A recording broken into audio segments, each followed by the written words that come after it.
Welcome home. I'm Dr.Thema, a minister, licensed psychologist, and sacred artist. And this is Homecoming, a podcast to facilitate your journey home to yourself. While I will provide weekly inspiration and mental health tips, this podcast is not the same as personalized therapy. I'm so excited you're on the journey. If you want to request specific topics or to submit a poem for me to read on the podcast, email me at homecomingpodcast@gmail.com. Also, to build our community, don't forget to like, subscribe, and share. Let's begin. Welcome home, Cojourners. I'm glad you're here for another episode, and I'm excited. We have a poem from Angel Barber, and I'm going to read an excerpt from Angel's poem.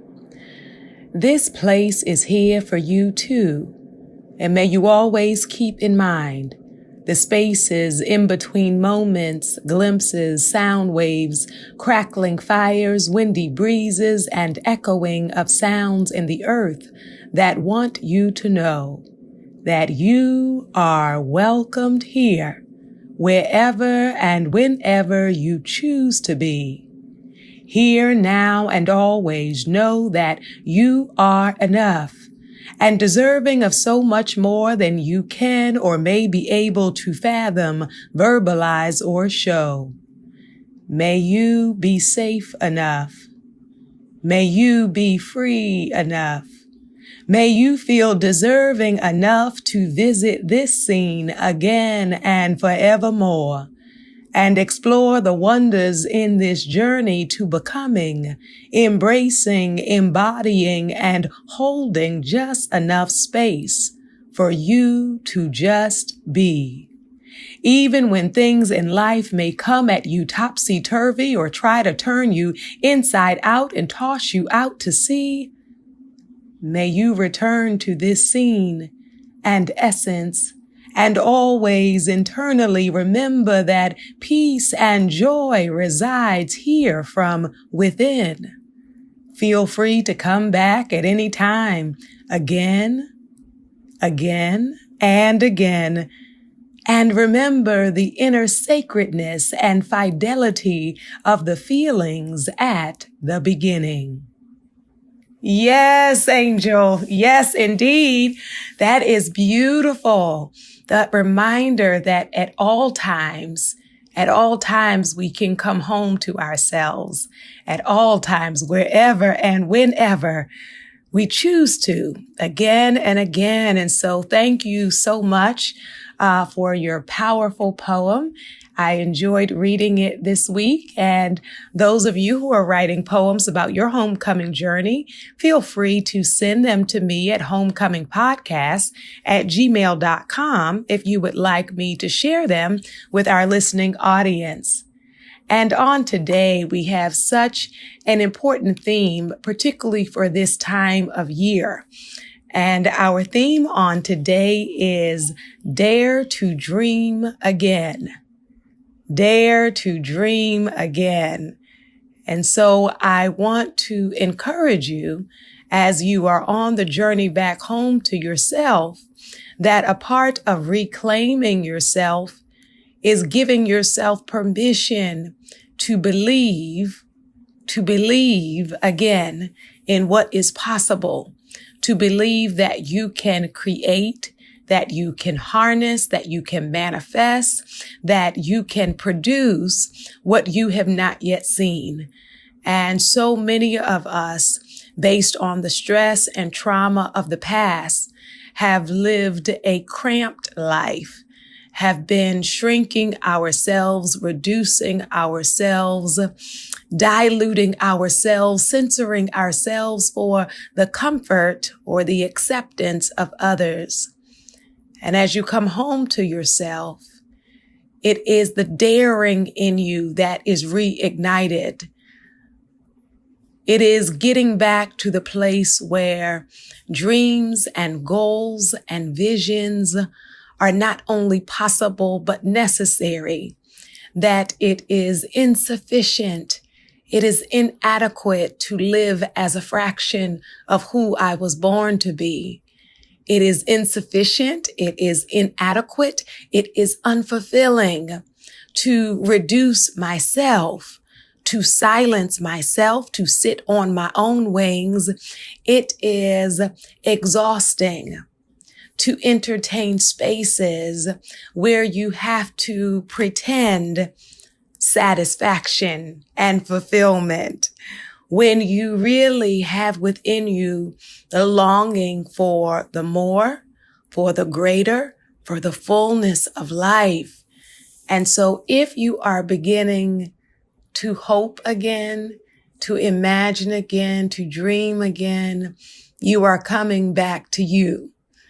The you that stopped making all of the alternative plans and creating these alternative selves that became familiar, but yet indeed are foreign to you because they are not the authenticity of who you are.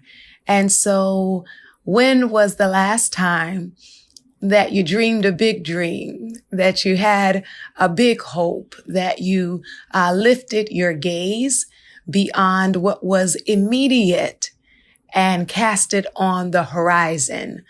When was the last time that you stepped outside of your comfort zone, that you were willing to reach out beyond what is familiar? When was the last time? Were you 5 years old? Were you 10 years old? When was the last time? Were you 22? When was the last time that you dreamed big, that you started to create a life that was larger than your backyard or larger than your front door, that required you to stretch? In your professional life, in your spiritual life, in your love life, have you been playing it safe but unfulfilled? And are you ready to leave the shore, to leave the kiddie end of the pool, to launch out into the deep again? And we understand that deep calls to deep, but within you is the depth. And so when is the last time that you were fully awakened because you were moving in the direction of your dreams? And so some of you may wonder, how do I get that back, right? I'm not a child anymore. And when I was a child, I may have believed, depending on my circumstance, I may have believed that either all things are possible or many things are possible. Or perhaps for some of you, even growing up, it was programmed into you very early to shrink or dilute your dreams of what is possible for you. And so no matter how long ago it was, how windy the road has been, how many detours, how many people have talked you out of your dream, as we come back to ourselves, we begin to reimagine or to revive our former understanding of the life that we want. And so as we consider dreaming again, raising our expectations, stretching into our possibilities, we have to start really with asking ourselves, what are the things and who are the people that talked me out of my dream? What are the circumstances? What were the experiences that taught me to aim low, to live beneath the radar, to try to go undetected, to play it safe? And so did that message come from family, from teachers? Did that message come from former partners or present partners? Did that message come from a supervisor on your job or someone who you looked up to who, when you spoke about your dream, was dismissive? Where are the places that you were taught to hold back, to minimize, to reduce? Where and how did you discover that dreaming, that hoping was dangerous? And that may be about the expectations that were met with disappointment, that perhaps you had some hopes. You believed some things were possible and it didn't work out. And so each time you were disappointed, you reduced, well, if I can't have that, well, at least let me have this. Well, if I can't even have that, then at least let me have this. How many times have you cut your dream by a fraction? How many times have you limited it? And is there in you a pull, a tug for the more, for the greater? And whatever those dreams are, they are unique to you. And sometimes what causes us to limit ourselves is you may have shared the dream with people who didn't get it, people who, based on their own life experience with disappointment and failure, think they are protecting you by telling you to play it safe. That out of people's own wounds, sometimes they warn us not to dream, not to expect, not to desire, not to want, not to need too much. And if you don't need too much, then maybe you can be satisfied. But the reality is, a life that is based in the wound of disappointment will always be a very limited life. And so when we desire the more, how do we dream again? How do we imagine again? How do we revive our hope? And one of the ways I want to encourage you to do that is to begin to write down the dreams that you used to have, the expectations or hopes that you used to have. And in the writing, there can be revival, right? In the writing, it can come back to you of, oh yes, that is what I wanted. And you may even have it in some old journals or in some old poems to even go back and read it out of your own voice, out of your own spirit. What was it you were hoping to craft out of your life? What were you hoping in terms of your professional life, in terms of your relationships, in terms of your family life? What is it that you were hoping would be possible? And to begin to reimagine, even as your creative self, artistically, what was it that you were intending to create, to manifest, to write, to produce? What was it? And so we revive our dreams in part by writing the fragments we remember. Just reflect back in psychology and EMDR therapy, they talk about a float back. So you begin to say, and do I remember a time before that? Like, what was my dream this year? Okay. But like before that, what was it? Can I float back even further in my mind? How far can I float back to when I used to dream, when I used to hope, when I used to believe that more was possible for me? Yes.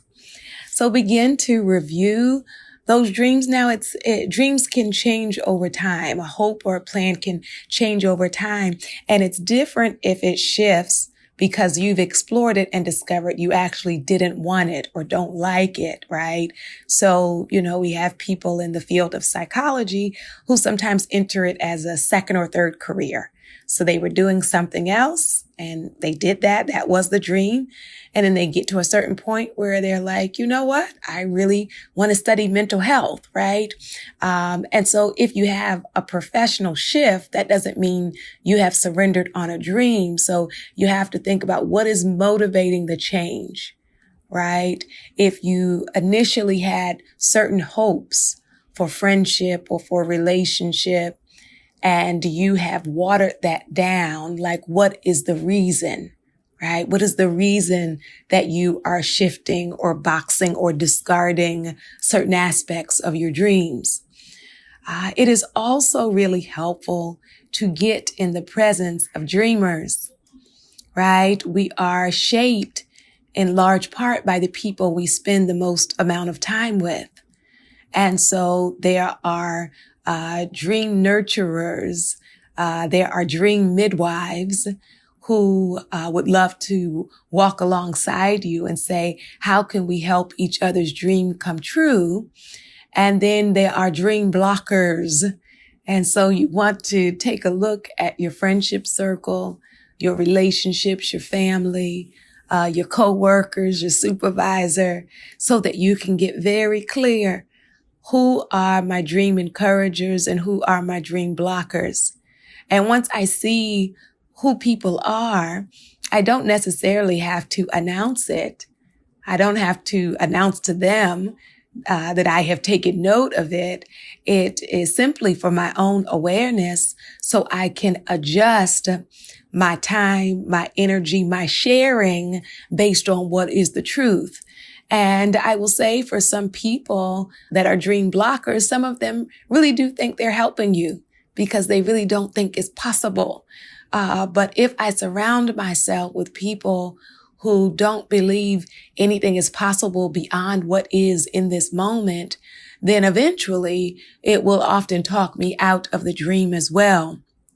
And so think about who are the people you spend the most amount of time with, and have you shared with them part of your hopes, your desires, and a part of your dream may even be about your own wellness and your authentic journey back home to yourself. I know many of you have talked about sharing this podcast with your partner, with your friends, with relatives, and some of you listen together, and so you're on the journey together. What a beautiful thing, right? If someone says, I'm working on myself, I would love if you would listen to this and we can talk about it together, right? Digest it together.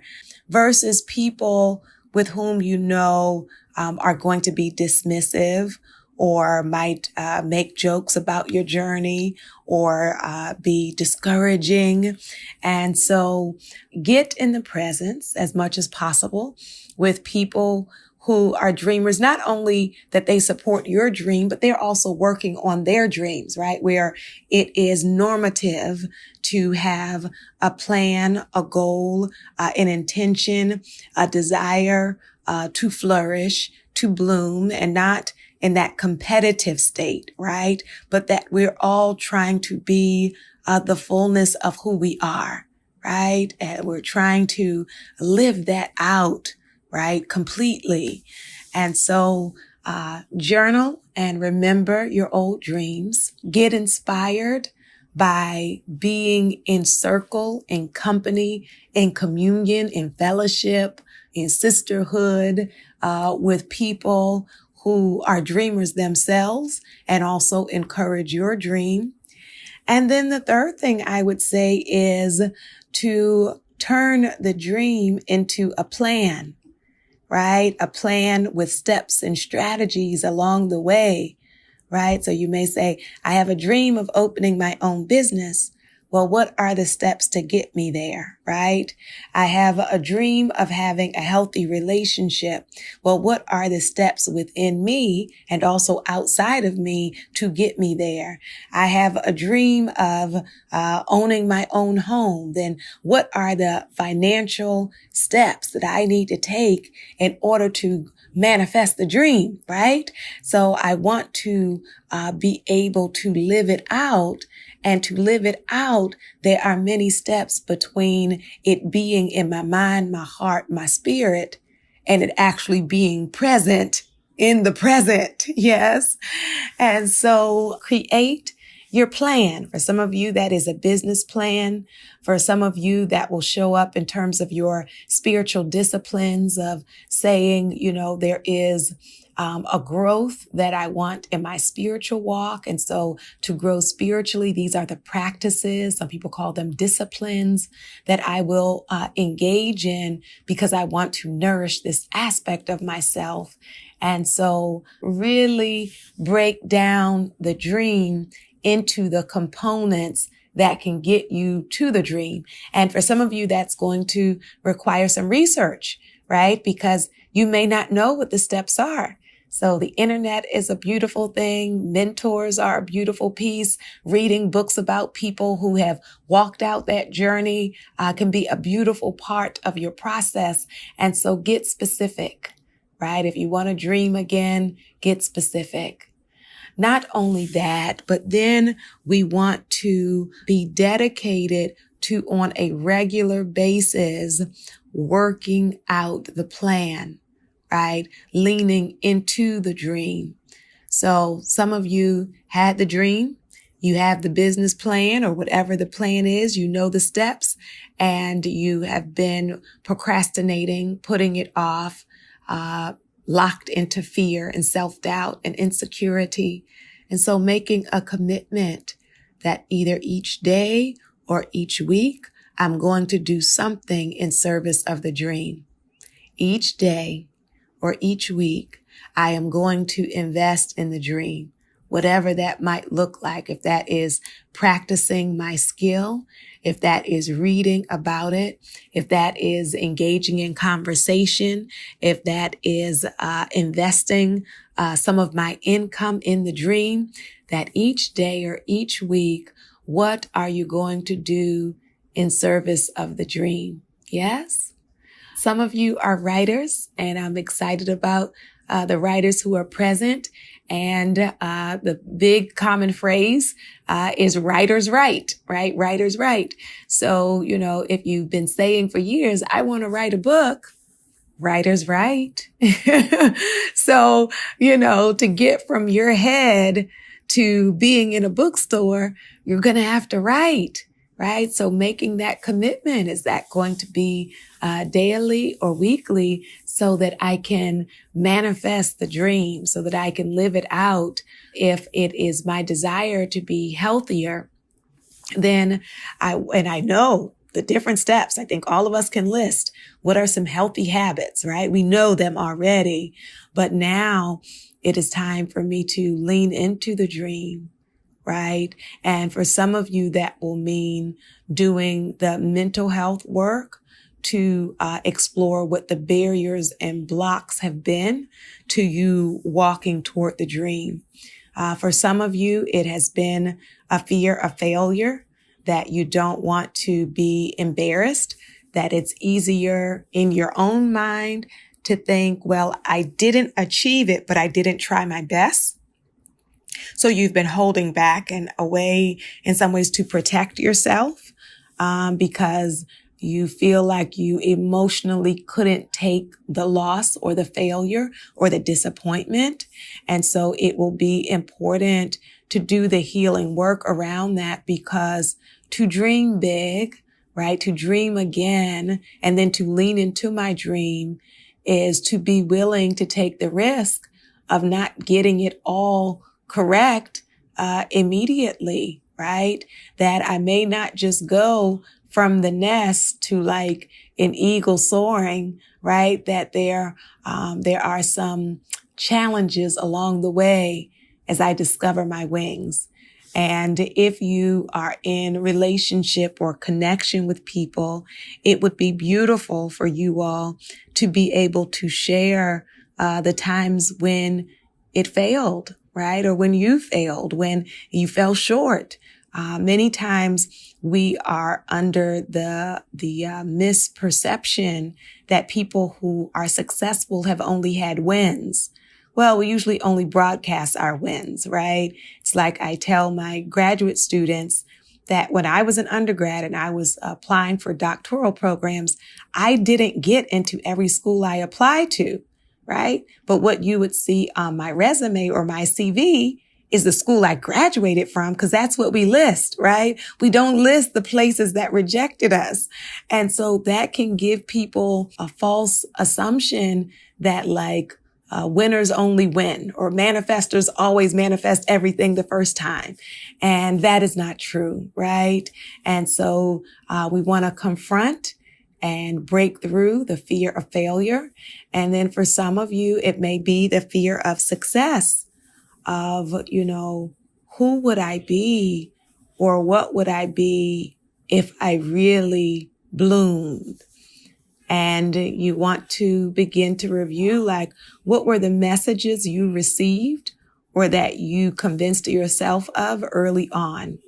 I had a dear friend who grew up in poverty, and always thought very negative things about wealthy people. And he has had a career where he made a lot of money, and he is uncomfortable with his own success, right? Because it pushes up against his whole idea. He had always been dismissive of people with money, and now he's one of them, right? So what do you do with that? So you may want to interrogate, right? Explore within yourself, what is it about success that frightens you? For some of you, it may be that you saw when you were when you succeeded, that you were targeted, right? Depending on where you went to school. Some of us were teased for being smart, or ostracized, because of your gifts or abilities.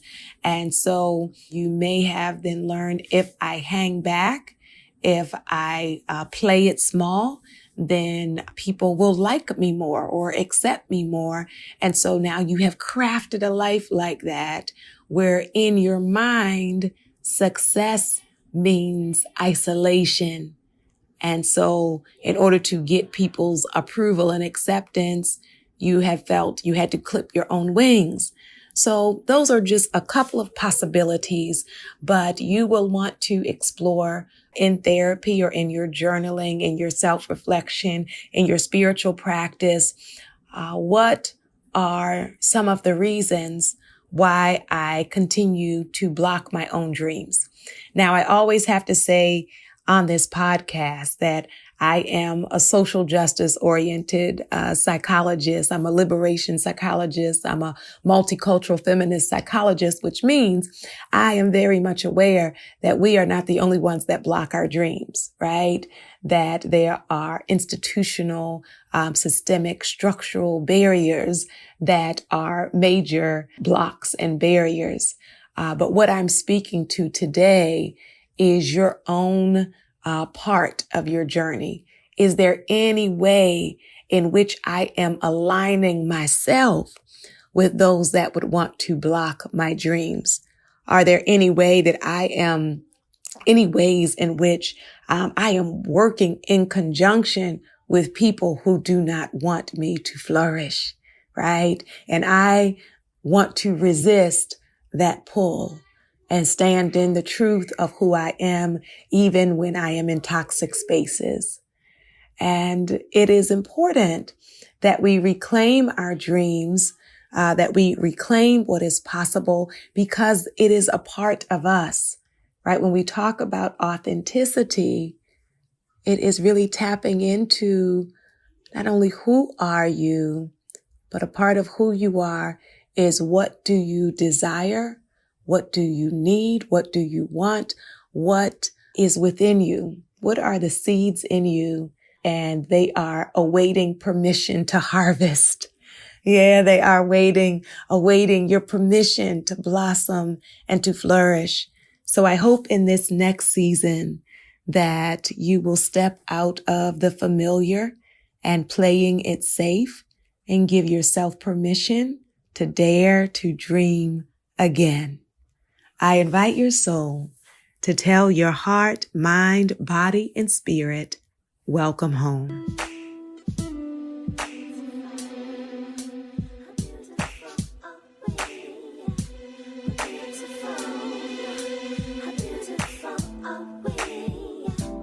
Beautiful.